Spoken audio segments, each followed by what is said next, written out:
मार्च 2016 में गृहिणी और 2 बच्चों की मां अंजलि राठौड़ का मर्डर उसी के घर के अंदर हुआ था।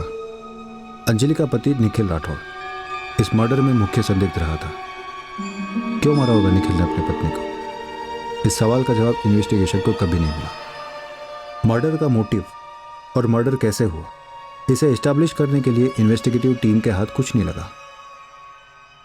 अब 2 साल बाद अंजलि मर्डर केस फिर खुलने जा रहा है। केस में एक बहुत ही अहम कड़ी इन्वेस्टिगेशन से छूट गई थी। ट्रेनिंग के बाद ये मेरी पहली पोस्टिंग थी और सबसे पहले मैंने सारे अनसॉल्व केसेस की फाइलें मंगवाई और उन्हें स्टडी किया। इन केसेस में से ये एक केस था जो मुझे लगा दोबारा जांच होनी चाहिए इसमें।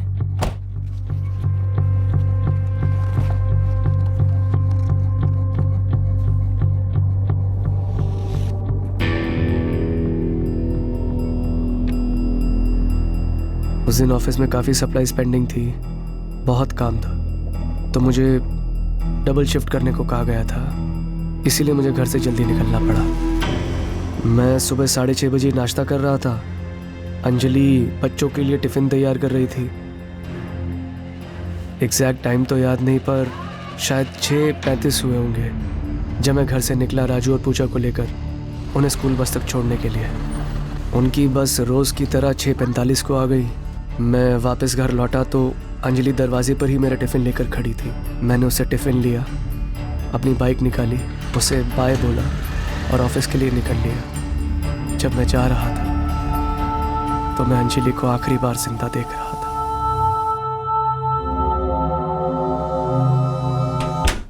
मैं घर पर खाना बना रही थी, कुछ 12:45 हुआ होगा जब अचानक मैंने राजू और पूजा की चिल्लाने की आवाज़ें सुनी। शांति आंटी, शांति आंटी, शांति आंटी, शांति आंटी, शांति आंटी। राजू, पूजा, क्या हुआ? मम्मी जमीन पर पड़ी आंटी। बहुत खून भी निकल रहा है आंटी।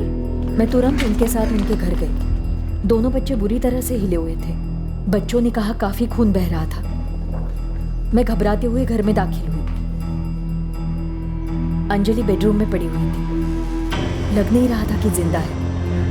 दिख रहा था उस पे वार हुए, काफी खून भी बहा था।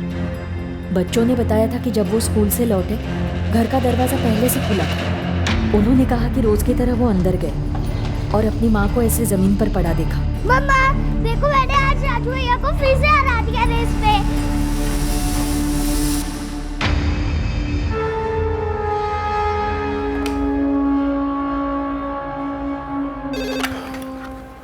इंस्पेक्टर श्रीवास्तव। इंस्पेक्टर, मैं संध्या सिंह बोल रही हूँ। जय हिंद मैडम। श्रीवास्तव, मैं पिछले 2-3 दिन से अंजलि मर्डर की स्टडी कर रही हूँ। जी मैडम, वो मेरा ही केस था 2 साल पहले। कल्प्रिट अभी तक पकड़े नहीं गए हैं। जी मैडम, वो केस अभी तक सॉल्व नहीं हुआ है। हमने 1 साल पहले फाइल दोबारा से खोली भी थी, लेकिन फिर वही डेड एंड। श्रीवास्तव, मुझे लगता है कि एक बहुत इंपॉर्टेंट एस्पेक्ट शायद इस केस में छूट गया है। बच्चों की स्टेटमेंट ली गई थी? जी बिल्कुल ली गई थी। उन्होंने ही तो सबसे पहले अंजलि राठौड़ की डेड बॉडी देखी थी, अपनी माँ की डेड बॉडी। दरवाजा पहले से ही खुला था दीदी।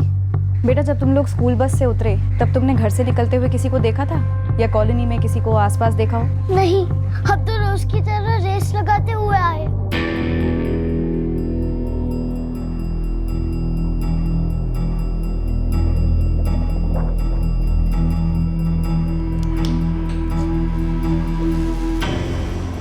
निखिल, जरा इन्हें पहनो और देखो घर में से क्या क्या गायब हुआ है। काफी कुछ चोरी हुआ देखो।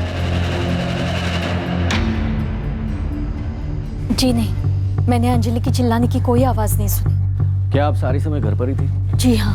नहीं, मैं 1 सेकंड के लिए भी घर से बाहर नहीं गई थी और मैंने कोई चीख वीख भी नहीं सुनी। कुछ 20-1 हज़ार रुपये मैंने यहाँ रखे थे, वो अब नहीं है। ये मोबाइल अंजलि का है?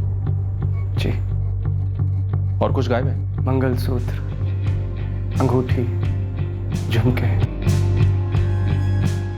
सुबह घर पे कोई आने वाला था क्या? कोई रिश्तेदार, कोई टेक्नीशियन, रिपेयर वगैरह के काम की थी? जी मुझे पता नहीं, मैं तो फैक्ट्री में था। यहाँ गोरखपुर में कोई ऐसा है क्या जिसका तुम्हारे घर पे आना जाना रहता हो? बस मेरा भाई करण यहाँ गोरखपुर में रहता है, और तो ऐसा कोई नहीं।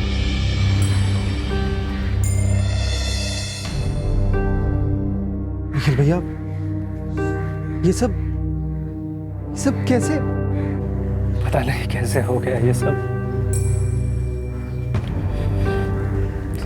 सुबह सुबह अंजलि से मिलके निकला था और अब मम्मी पापा को फोन किया भैया?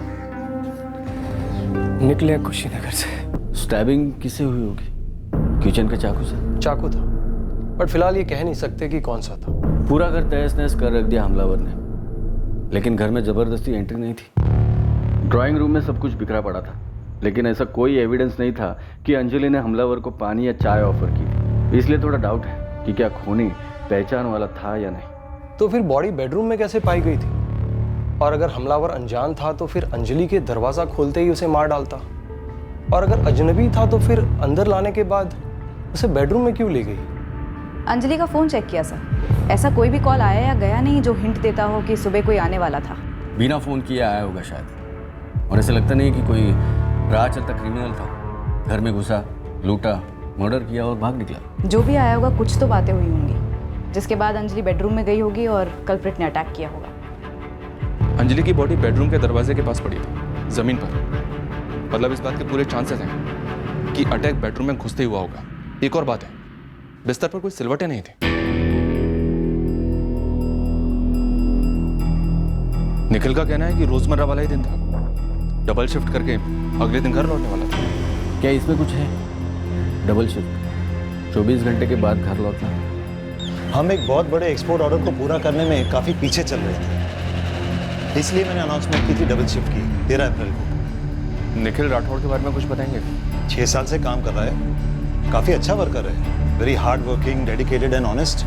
घर में कोई परेशानी? शादीशुदा जिंदगी में कुछ ठीक ना चल रहा हूँ? पर्सनल लाइफ में मैंने कभी दखल दिया नहीं, लेकिन लंबे अरसे से जब कोई साथ काम करता है, उस आदमी का बेसिक नेचर, उसके घर का माहौल, सबका मोटा मोटा अंदाजा तो लग ही जाता है। लेकिन निखिल की लाइफ में ऐसा कोई टेंशन दिख नहीं रहा था। सर मुझे नहीं पता कौन पहचान वाला आया था या आने वाला था, किसी ने मुझे फोन करके तो नहीं बताया था, और अगर कोई आया भी हो तो वो मारने वाला हो, ये मेरी समझ के बिल्कुल बाहर है सर।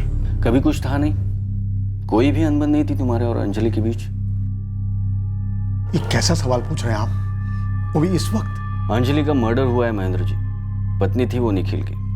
कोई भी अनबन नहीं थी सर, खुश थे हम। भैया की लव मैरिज थी सर। अंजलि के पेरेंट्स कहाँ हैं? बस कल तक आ जाएंगे, वो लखनऊ के रहने वाले हैं। तो निखिल, अंजलि यहाँ थी या तुम लखनऊ में? मिले कैसे? लखनऊ में, मेरे कॉलेज में मेरी जूनियर थी वो। कोई एक कारण होना होता तो क्या होता इस मर्डर का? सर अगर मुझे पता होता तो क्या अब तक चुप रहता? उस घर से कभी बर्तन गिरने की आवाज़ नहीं आई, ना ही अंजलि कभी बच्चों पर चिल्लाती थी। लेकिन हाँ, सख्त माँ थी। बच्चों पर ना सही पति पर चिल्लाती हूँ, और पति निखिल उस पर। इतने सालों में दोनों के बीच में कोई झगड़ा नहीं। 5 साल से हमने तो नहीं सुना, जब से हम यहाँ रह रहे हैं। सही कह रही है शांति जी, मैं तो 9 साल से हूँ, पूजा मेरे सामने ही पैदा हुई। चलिए वो सब एक तरफ। शांति जी, दिव्या जी, उस दिन अंजलि चिल्लाई ही नहीं, उस पर छुरे से वार हुए थे। हमें भी यही अजीब लग रहा है, कैसे हो सकता है ये? माँ बाप सास ससुर के अलावा कोई और रिश्तेदार घर में आते थे? निखिल का कोई यार दोस्त या अंजलि का कोई दोस्त? ऐसे जासूसों की तरह कौन नजर रखता है मैडम? मैंने तो बस दोनों के माँ बाप और भाइयों को आते देखा है। अंजलि के 2 भाई हैं, दोनों उससे छोटे हैं।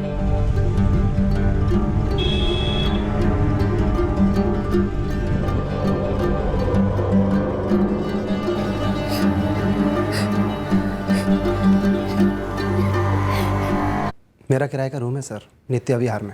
अपने भाई के साथ नहीं रहते हो? जी, निखिल की अपनी गृहस्थी थी और करण का अपना काम, इसलिए दोनों अलग रह रहे थे। जब 2 साल पहले मैं कुशीनगर से यहाँ गोरखपुर आया था तो 3 महीने के लिए भैया के साथ उनके घर पर ही था। और इसके बाद भी जब भी मेरे मकान की लीज खत्म होती थी तो नया मकान मिलने तक मैं भैया के साथ ही रुकता आया हूँ। अंजलि का अपने घर वालों के साथ, अपने भाइयों के साथ कैसे रिश्ते थे? अच्छे थे सर, इकलौती बहन थी दोनों भाइयों की।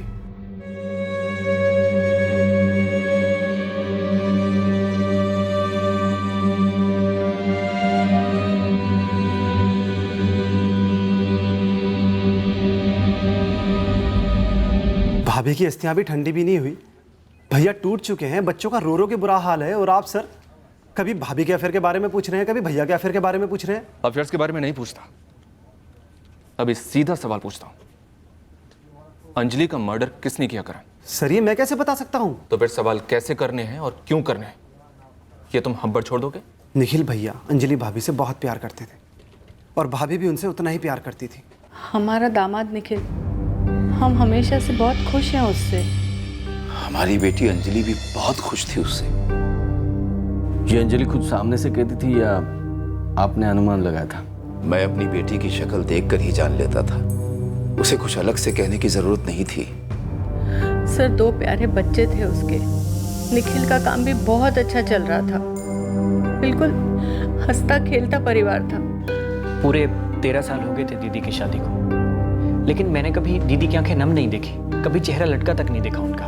और जो सवाल आप हमसे पूछ रहे हैं उसका जवाब ना है। हमें निखिल जीजा जी पर कोई शक नहीं है। कुल मिलाकर 1.25 लाख की वैल्यू की चोरी हुई है विशाल और कृष्णा, और तुम्हारी दीदी को बेडरूम में मारा। कातिल घंटी बजाकर घर में घुसा और तुम्हारी दीदी चिल्लाई तक नहीं। मैम हमारे परिवार में पहली बार इतना भयंकर कुछ हुआ है, हम झेल भी नहीं पा रहे। और ऐसी कंडीशन में आप हमसे क्या उगलवाने की कोशिश कर रहे हैं? क्या चाहती हैं कि हम बिना मतलब के जीजा जी का नाम ले लें? सर आपने पहले भैया पर शक किया और अब मुझ पर भी। मैंने सीधा सवाल पूछा तुमसे, कहाँ थे तुम? जॉब के लिए इंटरव्यू देने गया था। मैंने पिछले महीने जॉब छोड़ी है, इसलिए इंटरव्यूज दे रहा हूँ अलग अलग जगह पर। कहाँ था इंटरव्यू? केसी एसोसिएट्स, गोरखपुर की एक बड़ी सीए फर्म्स में से एक है। कब हुआ? 10 बजे से उन्होंने वॉक इन इंटरव्यू रखा था। तो तुम कितने बजे वॉक इन हुए? इंटरव्यू कब तक चला और तुम वहाँ से कब निकले? सर मैं 10 बजे वॉक इन हुआ, 2:30 बजे मैं वहाँ से निकला।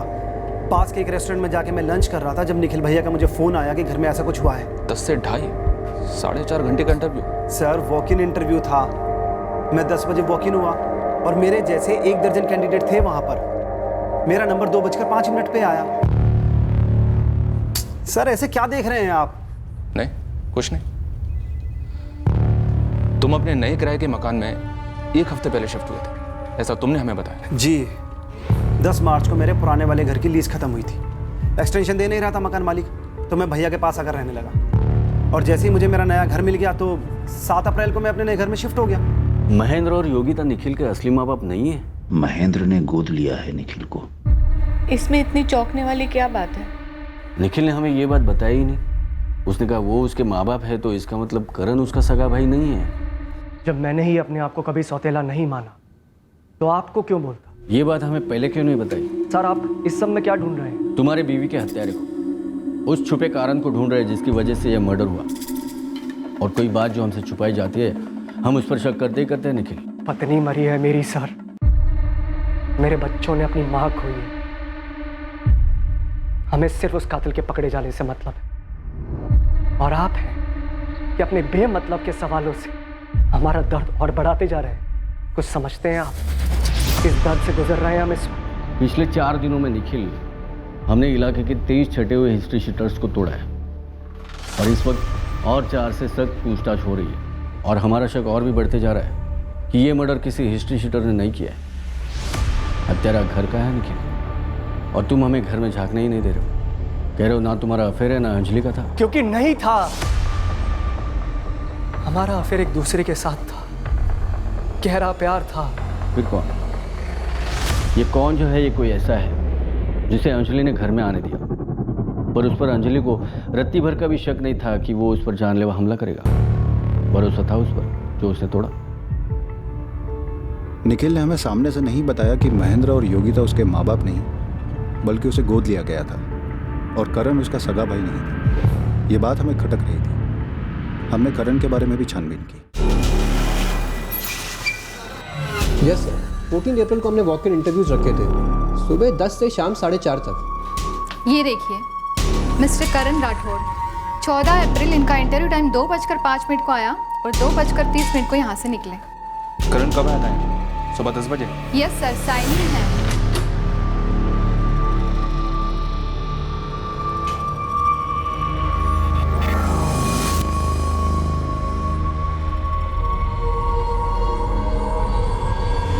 सर ये उसकी भाभी के मर्डर का मामला है, राइट? राइट। दरअसल करण सेलेक्ट हुआ इस जॉब के लिए। उसने मुझसे रिक्वेस्ट की कि उसे 1 हफ्ते का टाइम चाहिए। इंटरव्यू के दौरान उसका बिहेवियर कैसा था? Nervous, disturbed? नहीं सर, अगर ऐसा होता तो मुझसे सेलेक्ट ही नहीं करते। इनफैक्ट करण ने पूरे कॉन्फिडेंस के साथ जवाब दिए थे और सही जवाब दिए थे। फैमिली ने हमसे एक और बहुत बड़ी बात छुपाई थी, एक अनबन। जो लखनऊ में छुपी बैठी थी। अंजलि के सबसे छोटे भाई कृष्णा को आ रहे हाथों लीजिए साहब, सारे रिपोर्ट्स निकलवाई है। जमीन का माजरा है इनके बीच। पर क्या कृष्णा ने अंजलि को मरवाया? ये तो पता नहीं साहब, लेकिन लखनऊ का उनका एक पड़ोसी बोला कि अंजलि कृष्णा के रास्ते में आ रही थी। कृष्णा एक बिजनेस शुरू करना चाह रहा था उनके एक जमीन को बेचकर। अब ये बहुत हो रहा है, अब आप हमारी फैमिली में कातिल ढूंढ रहे हैं। मेरा सवाल सिर्फ ये है कि अंजलि और कृष्णा के बीच जमीन को लेकर कोई रंजिश थी? मेहरबानी करके रंजिश वंजिश की बात मत कीजिए। हाँ, एक मुद्दे को लेकर मतभेद था। और ये मतभेद मेरे और कृष्णा के बीच भी था। मैं भी जमीन बेचने के खिलाफ था। अरे दीदी, पापा भी अग्री है। मैं आपका और विशाल का एक पैसा टच नहीं करूंगा। आपका हिस्सा आपका ही होगा। कृष्णा, तुम समझ नहीं रहे हो मेरी बात। मुझे शक नहीं है कि तुम हमारा हिस्सा हमें नहीं दोगे। मेरी आपत्ति सिर्फ जमीन अभी बेचने से। वही तो मैं भी कह रहा हूँ। और 1 साल में हमारी जमीन की कीमत क्या हो जाएगी? पर मेरे बिजनेस का मौका तो अभी है ना। एक बार हाथ से गया तो अगले साल नहीं आएगा, और अगले साल तो दूर की बात फिर कभी नहीं आएगा। तो क्या करें? मैं तो ना कह रही हूँ बेचने के लिए। ठीक है, तो मत बेचिए। बस आप और विशाल मुझे लोन दे दीजिए मेरे बिजनेस के लिए, और अगले साल जब आप उस जमीन को 2 गुनी कीमत पर बेचोगे तो अपने अपने लोन का पैसा काट लेना मेरे हिस्से में से। कृष्णा, गलत बात। ये तो तुम सर पे बैठकर अपनी मर्जी चला रहे हो भाई। दीदी, ये बात मैं भी बोल सकता हूँ कि तुम दोनों मिलकर मेरे बिजनेस प्लान को नाकाम कर रहे हो, साजिश कर रहे हो मेरे खिलाफ। ठीक है, लेकिन इन्हें करने दो जो ये करना चाहते हैं। मैं भी वही करूंगा जो मेरे लिए सही है। फिर मुझे मत कहना। सर, वो कोई धमकी नहीं थी। मेरा मतलब था मार्केट से लोन उठाना ज्यादा इंटरेस्ट पर।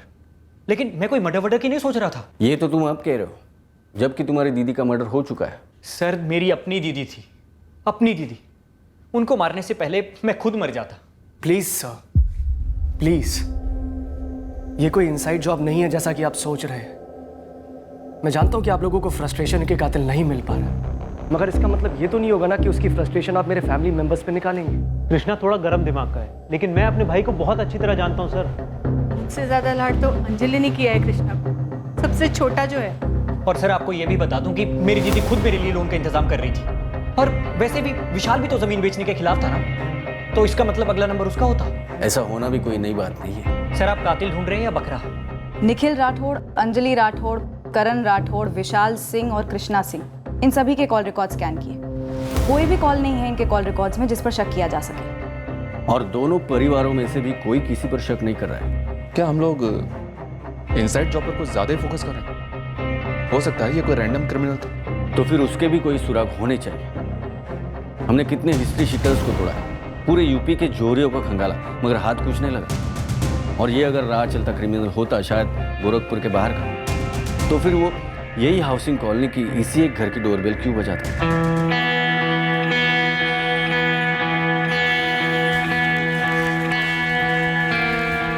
ये आदमी हिस्ट्री शीटर था या सुपारी उठाने वाला किलर,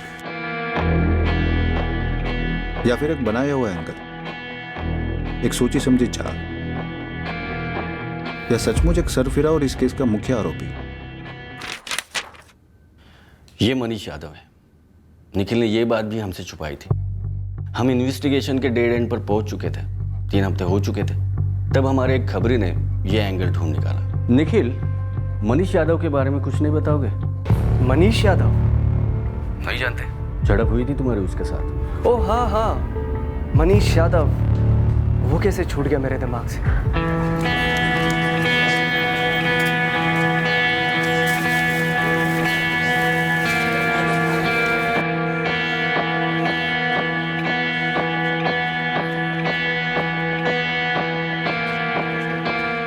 उठा लूं? कोई जरूरत नहीं है। कैसे हो तुम? ठीक। क्या बात है? मुझे तुमसे कुछ कहना था। कल से तुम मेरा पीछा कर रहे हो ना? कल भी तुम मार्केट में थे। क्यों कर रहे हो मेरा पीछा? वही, मुझे तुमसे कुछ कहना है। क्या? मैं तुमसे शादी करना चाहता हूँ। क्या बकवास कर रहे हो तुम? तुम्हें दिखाई नहीं देता मैं शादीशुदा हूँ? दिखता है ना, पर तुम मुझे सपनों में दिखती हो, मेरी बाहों में दिखती हो, तुम मुझे हर जगह दिखती हो। मेरे लिए बनी हो तुम। अंजलि, बहुत पहले से मैं तुम्हारी जिंदगी में हूँ और तुम मेरी जिंदगी में। देखो, मेरा पीछा करना बंद कर दो।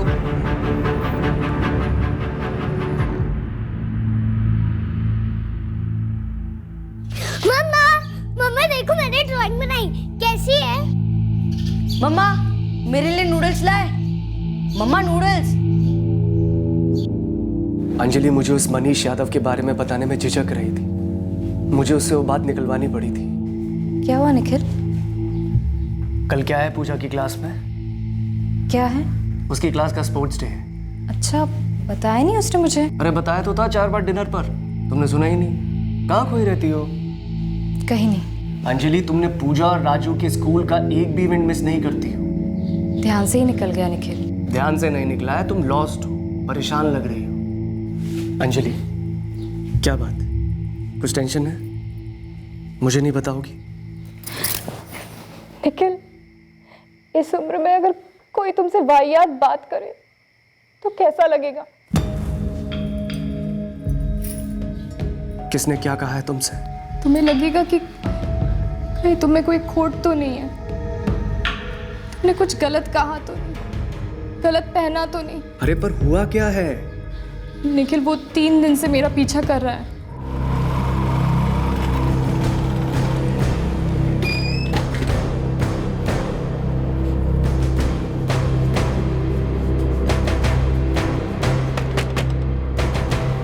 मनीष यादव यहीं रहता है? आप बुलाओ उसे। अरे पीछा पीछा करेगा? अरे पहले बताओ मुझे क्या हुआ, मैं तो पुलिस को फोन कर दूंगा। फोन कर पुलिस को?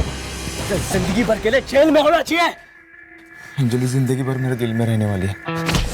अंजलि मेरी पत्नी है और ये आदमी उसके पीछे पड़ा है। मनीष, क्या कह रहा है ये? यार अंजलि मुझे बहुत पसंद है। तू पागल हो गया है क्या? शादी कोई पत्थर की लकीर नहीं है, साली जेल है जेल, जिसमें लोग कैद हो जाते हैं, जैसे कि मेरी अंजलि। चल बकवास कर रहा। अरे जब तक इंसान को उसका सही पार्टनर नहीं मिल पाता ना, तब तक वो शादी के गलत बंधन में घुट घुट कर मर जाता है। ये आदमी पागल है। अभी फोन करता हूँ पुलिस को।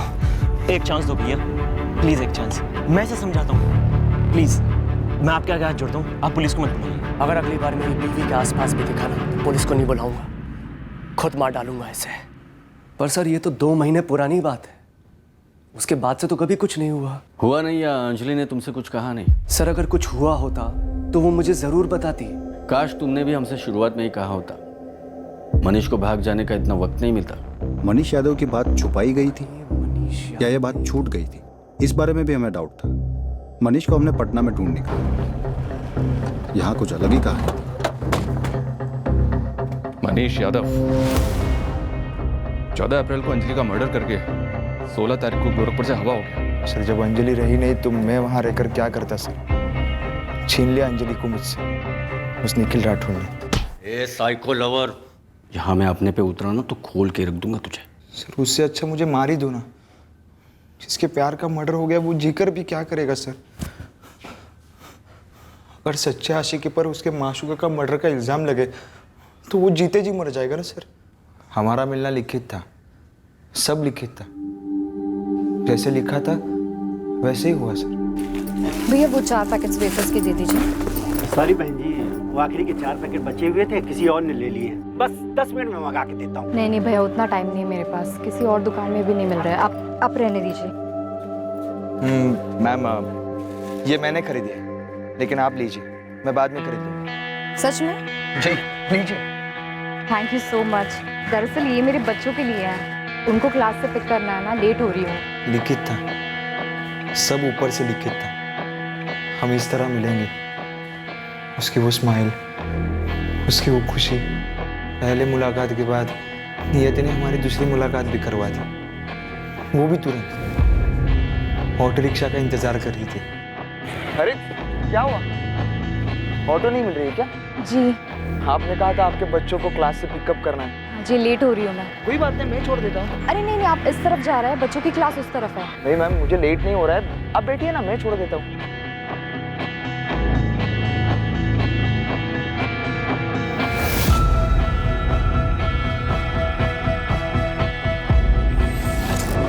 सर, आपके साथ कभी ऐसा हुआ है?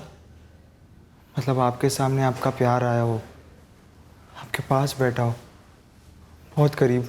हाँ हुआ ना, अभी अभी हुआ, जब तू हाथ लगा और मर्डर केस क्लोज करने का टाइम आ गया। साले साइको, फिर तूने उसका घर पता किया, रोज टॉक करता रहा, प्रपोज किया उसको, ये जानते हुए भी कि वो शादीशुदा है। सर मैंने उसके पति को भी कहा, आपको भी कहता हूं, जब तक जिसको अपना तय हुआ जीवन साथी नहीं मिलता तब तक वो गलत बंधन में बंधा रहता है। क्यों मारा? मैंने उसे नहीं मारा सर। मैंने जब अखबार में पढ़ा तो मैं तुरंत जान गया। नियति ने अंजलि को भी एहसास दिलाया कि वो सिर्फ मेरी है, और ये बात वो निखिल राठौड़ को बर्दाश्त नहीं हुई।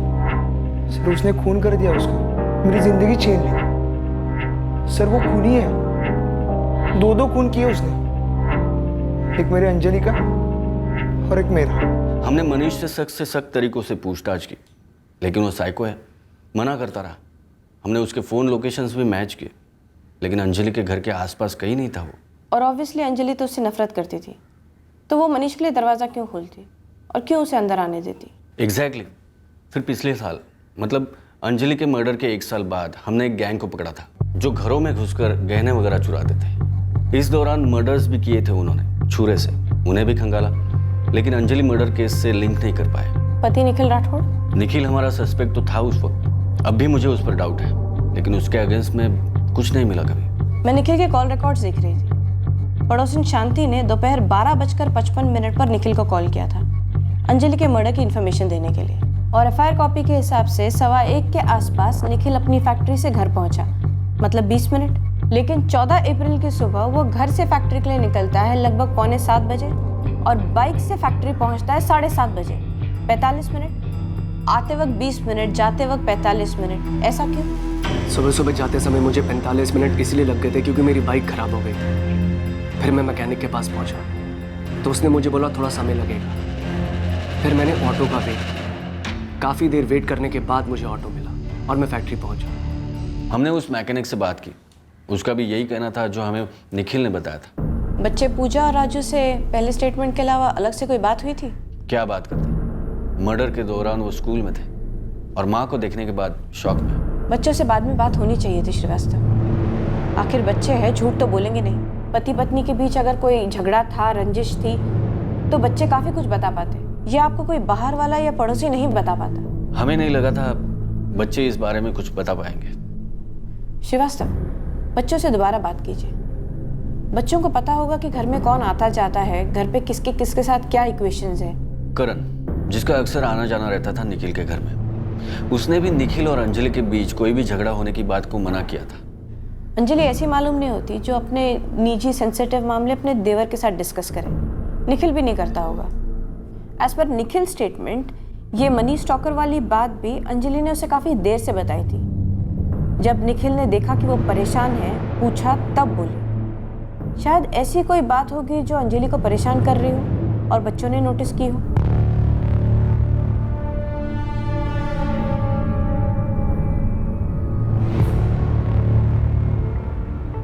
ये 2 साल राजू और पूजा के लिए बड़े मुश्किल निकले हैं। मैंने एक भी बार उनकी माँ के बारे में उनसे बात नहीं की है। मैं नहीं चाहता कि राजू और पूजा फिर से वो दिन याद करें। उन्होंने अपनी माँ को खून से लथपथ देखा था, बहुत गहरा सदमा लगा था उन्हें।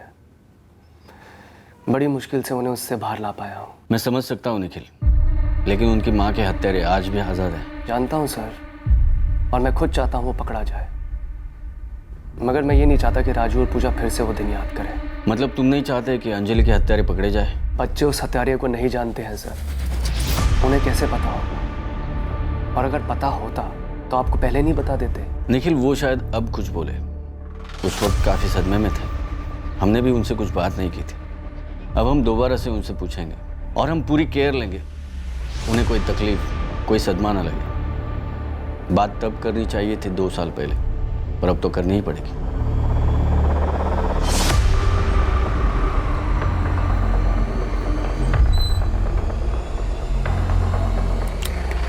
हमने ये प्रयोग बड़ी सावधानी से किया। हमारी टीम मेंबर तृप्ति पूजा और राजू की दोस्त बन गई।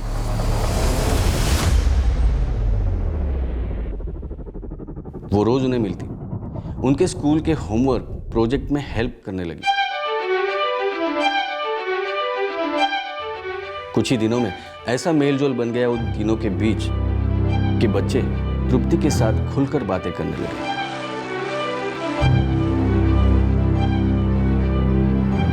उस पर भरोसा करने लगे और अपने दिल की बातें भी बताने लगे।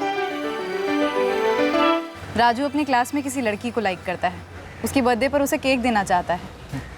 अब मैं कोशिश में हूँ कि मैं किस तरह उसकी मदद करूँ। तृप्ति, अब मुद्दे पर आने का वक्त आ गया है। तृप्ति, मुश्किल तो होगा, पर क्या करें, करना तो पड़ेगा, और जल्दी। हमें पता करना होगा कि क्या वो ऐसा कुछ जानते हैं जो हमें हत्यारे तक पहुंचा सके। जी सर। तुमने निखिल में कोई बात नोटिस की? कोई हड़बड़ाहट, डर, कुछ भी?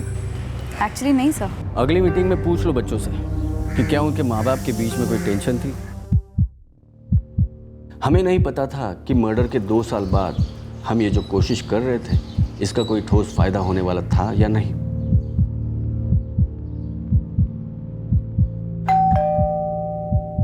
पर इस कोशिश ने वाकई में हमें 2 साल बाद इस केस में एक ब्रेक थ्रू दिया। सॉरी बेटा, मैं तुम लोगों से फिर से वही बात कर रही हूँ। इट्स ओके दीदी, एक्चुअली मैंने मम्मी पापा को कभी झगड़ते नहीं देखा। तुम्हारे पापा भी यही कहते हैं, बहुत प्यार था ना दोनों के बीच।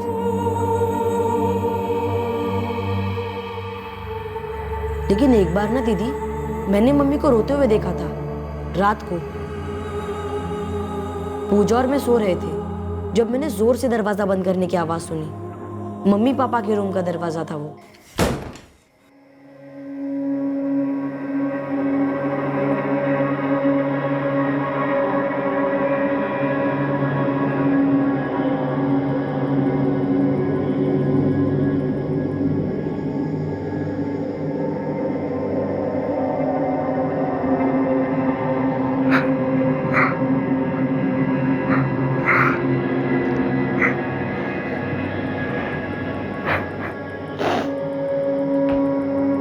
मम्मी, क्या हुआ? आपने दरवाजा इतनी जोर से क्यों बंद किया? कुछ नहीं बेटा, वो हवा से बंद हो गया होगा। तू जा, सो जा। आप रो क्यों रहे हो? कुछ नहीं बेटा, वो मुझे पापा की याद आ रही थी ना, इसीलिए आंसू आ गए।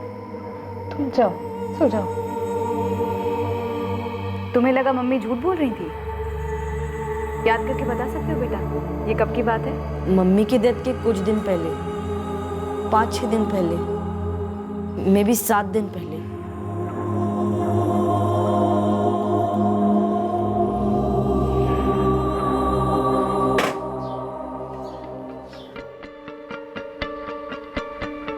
क्या हुआ राजू? एक और बात कहनी थी दीदी, जो मैं पूजा के सामने नहीं बोलना चाहता था। कौन सी बात? उस रात पापा घर पर नहीं थे। तो तुम्हारी मम्मी क्यों रो रही थी बेटा? पता नहीं दीदी, लेकिन ये तब हुआ जब करण चाचा अपने नए घर गए नहीं थे। तो उस रात करण चाचा घर पर थे? जी दीदी, जैसे ही मैं मम्मी के कमरे से अपने कमरे में लौट रहा था तो मैंने करण चाचा को देखा हॉल में। वो वही सोते थे।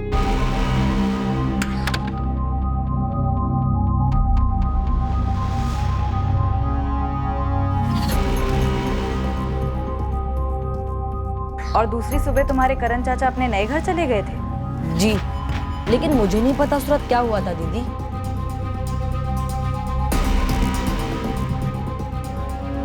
मैडम, आपने बिल्कुल सही लीड दी। क्या कहा बच्चों ने? आपने कल्प्रिट को पकड़ लिया? जी हाँ, 2 साल पहले उसे पकड़ लेना चाहिए था।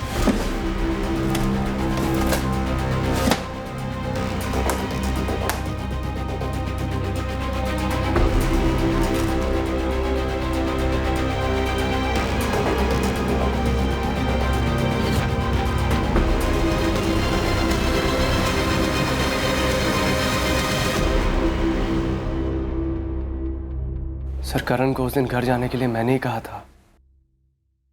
क्यों? क्योंकि अंजलि ने मुझे कहा था उसे कहने के लिए। क्यों? क्या बात है? वहाँ करण ने पैसे भी भर रखे हैं, ज़ाया जा रहे हैं। तुरंत पोजीशन लेनी चाहिए। आज ही लेने कहो। अरे पर आज ही क्यों? उसका अपना फ्लैट है, आराम से वहाँ सोए। यहाँ हमारे घर में ड्राइंग रूम में उसे सोना पड़ता है। आप बोलिए ना उसे, आज ही के आज शिफ्ट हो जाए। सर, मुझे लगा कि एक और मेंबर होने की वजह से शायद घर में खर्चा बढ़ रहा था, काम बढ़ रहा था, इसलिए अंजलि मुझे जोर दे रही थी। और मैं घर में कोई बखेड़ा खड़ा करना नहीं चाहता था। इसलिए मैंने करण को बोला तुम शिफ्ट हो जाओ। पर सर अब ये क्या बोल रहे हैं? करण मेरे सगे भाई से बढ़कर है। अंजलि उसकी भाभी थी, उसका इतना लाड प्यार करती थी वो। गलत है सर ये? नहीं निखिल, करण के घर की तलाशी में हमें अंजलि के गहने मिले हैं। करण ने ही अंजलि का मर्डर किया है।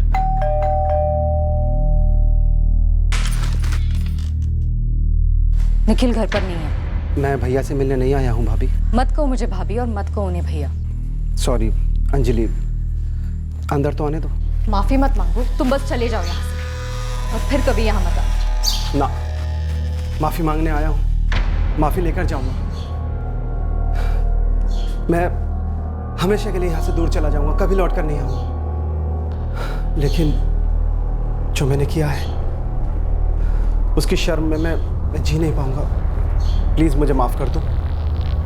मेरे माफी देने से ना तो तुम्हारी शर्म कम होगी, ना ही तुम्हारा गुनाह।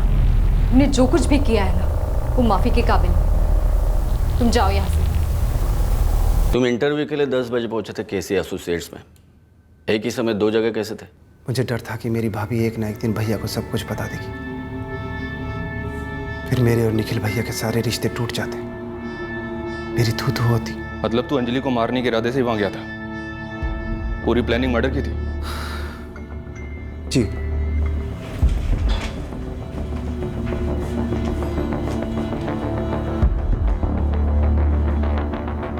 मैंने एक्स्ट्रा कपड़े और छुरा अपने साथ ले लिया था। मैंने अपना मोबाइल फ़ोन केसी एसोसिएट्स के ऑफिस में छुपा दिया था। मैं एक्स्ट्रा कपड़े अपने साथ लेकर गया था क्योंकि मुझे पता था उस पर ब्लड लगेगा। उसे बदलकर मैं केसी एसोसिएट से निकला। मुझे पता था वॉक इन इंटरव्यू है, मैं 4:30 बजे तक कभी भी लौट सकता था।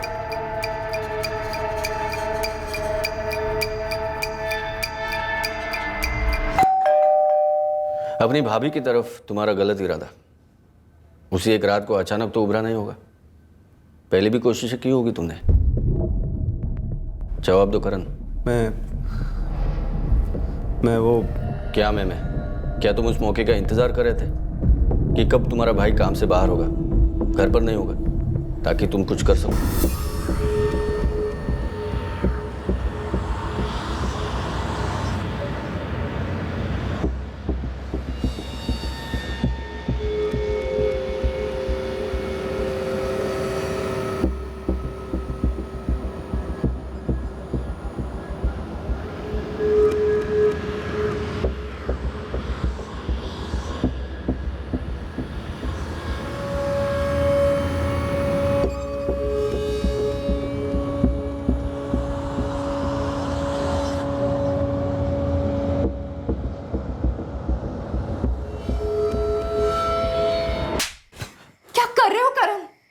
वही भाभी जो आप एक अरसे से करना चाहती हैं। निकलो यहाँ से, अभी के अभी निकलो यहाँ से।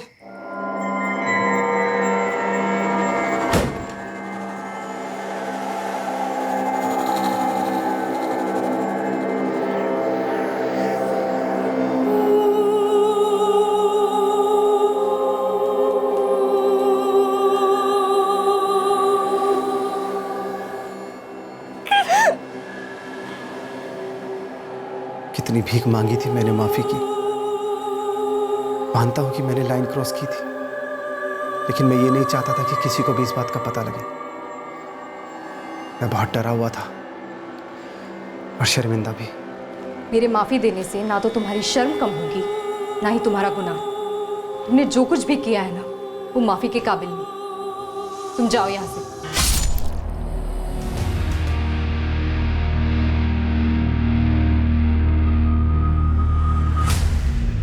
फिर मैं वहां से इंटरव्यू के लिए लौटा लगभग 1:30 बजे। और पूरे कॉन्फिडेंस से इंटरव्यू दिया, जॉब मिल भी गई। इतना शांत दिमाग, कैसे आदमी हो तुम?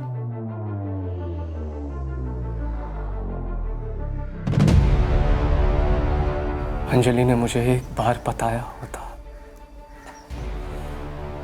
तो मैं करण को अपने घर से ही नहीं,